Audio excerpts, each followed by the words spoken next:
Right here I've got this 2018 Mercedes A-Class, and this customer has complaints about the car not having CarPlay. He went to the dealer and the dealer said if you got that icon right there, you would have CarPlay, which is not true. Not every single car with that logo has Apple CarPlay. And most of the cars from this area is either going to be an NTG 5.5 or an NTG 6 system. The way to tell is if you got a touchscreen, that's an NTG 6, and if you don't have a touchscreen, then it's usually NTG 5. Very newer version of these cars would have NTG 7, which is not supported at the moment with our devices. However, this being an NTG 6 is very well supported. So without any further delay, let's get started into the video. Now this is how our device looks. This is our Western Auto Custom NTG 6 kit. So it's got a LVDS in, LVDS out, your power, and this range booster Wi-Fi antenna to connect properly to your phone for wireless Apple CarPlay. So now you can see at the back you've got the dip switch setting, and these are the dip switches in question. So you can match each one of them to the dip switch in order to have the proper resolution. These only control your resolution, nothing else. So you don't have to worry much about getting them wrong. It's not going to do anything. Match the dip switch that matches your screen, and that will be it on the module side. Then you've got some wiring, which is all plug and play. I'll show you how to do all of that in this video. Now usually for Mercedes NTG6, they're located underneath here behind this panel here, so you can just open the panel from the bottom. There are a couple of Torx 20. In some cases, if you got the AMG version, which is like a GLE 53 or something else with the same NTG6 radio, you would have to remove the seat, and it's underneath the seat here, underneath the carpet. In this case, I'm pretty sure it should be just behind there. So let me show you how to get access to that. As you can see, we have to remove this bottom cover panel. This is only held in by one Torx screw here, another Torx screw there. Both are Torx 20, so just go ahead and undo that, and this panel will come out. Now, as you can see right here, this is our NTG6 radio. This is where all of the magic will be happening. Now, in order where you want to mount your module, we usually like to put it behind this panel here. You can also mount it right next to the radio here, or there's some more space behind the carpet. Anywhere that you feel comfortable to run the cables to, you can mount it there. Let me show you what cables we need to take it out of there. So the wire harness that comes in our kit is the main power connection. So you can remove the power connection, put it here. The other end will go back into your NTG6 radio. And the other one is your LVDS, which is a low voltage display signal cable. So it is the twin connector here that will go one end here, and the other end, this green and the blue, will go into the module. This will just wire off the actual radio itself. Now, anything to do with car radios is a very good practice to just check what wires and cables you'll be installing. That will give you a better idea of what you have to dismantle and reassemble. Now, in this case, it's only these two power connections, and then we can route our module and the antennas to go with it.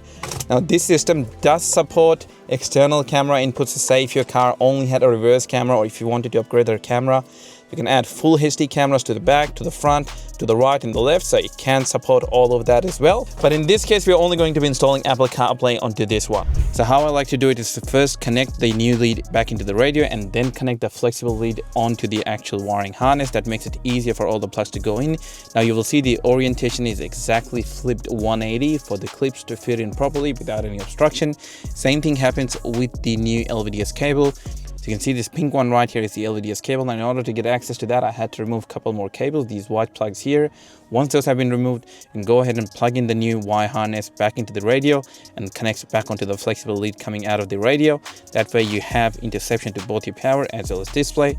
So what I'm going to go ahead and do at this point is connect everything back into the new module, test my dip switches, make sure everything is working, and then we can start routing the wiring to make it nice and neat and look all factory.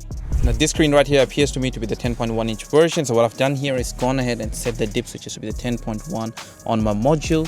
Now what we can do at this point is turn the ignition on, make sure the display is still coming up, which means our LVDS interception is good. The module is powering up. And in order to check for your dip switches, how you want to enter Apple CarPlay is by pressing and holding this hang up button on the steering wheel. So go there. And that seems to me to be the perfect way to intercept. And what you can do is go here, go into settings, go into your about, click on factory settings, password 888, click OK. You've got a link split audio. You've got the right rudder, that means the car is designed for the light. You've got the right rudder, that means the car is designed for the right hand drive. Now the other one you want to turn on is enable 2.4G Wi-Fi. Turn it on, click save. As soon as you save, it will ask to reboot. Do that. With that reboot done, you can see now all your functions will go through your factory Mercedes Bluetooth, so you can still connect to the original Mercedes system. All of that will show you towards the end of the video. Let's go ahead and put all of that mess back together in a nice factory looking order. So the first thing I like to do is to tape everything up in a nice manner so there's no rattling anything. Any excess wire or spare wire that you see, just go ahead and tape it all up, make it look nice, neat and pretty. This will give you much better installation satisfaction as well as the output in terms of visuals. When things are nice and tidy, they look much nicer. Now at this stage you can also go ahead and yank your Wi-Fi antenna back out. Now all this does is extends the range of the module to connect to your phone wirelessly. It's quite an important part to install. And the only thing you have to remember when installing the Wi-Fi antenna is to keep it away from any metal surface. So as long as it's not in direct contact, if it's next to one, that's not a problem, so long as it's not directly placed on a metal surface.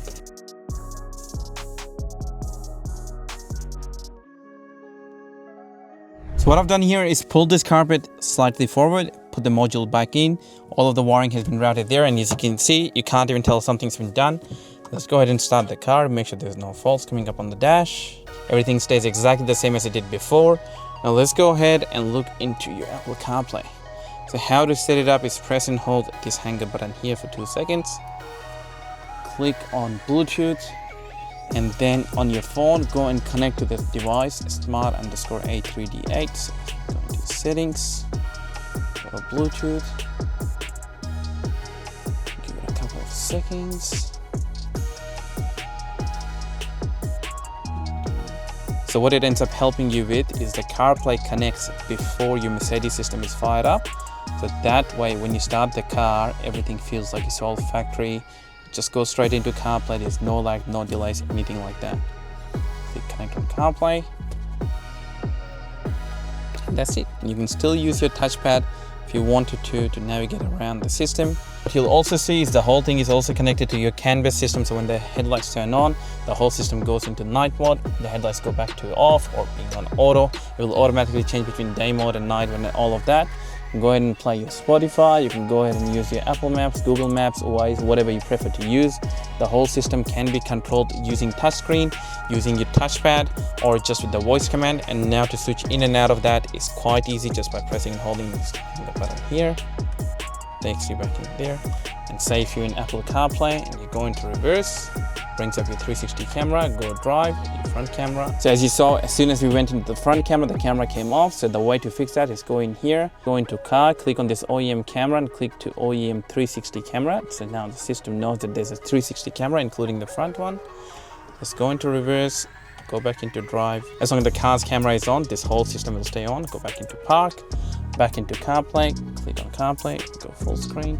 And that is pretty much it. Now, if you guys got any question in regards to this system, how to install, if you bought one of our kits and you need some help with installation, send us an email on info@westernautocustoms.com.au. And if you're based in Australia and you want a system like this done into your car, reach out to us on 0475 469 577 to see how we can help you with your car.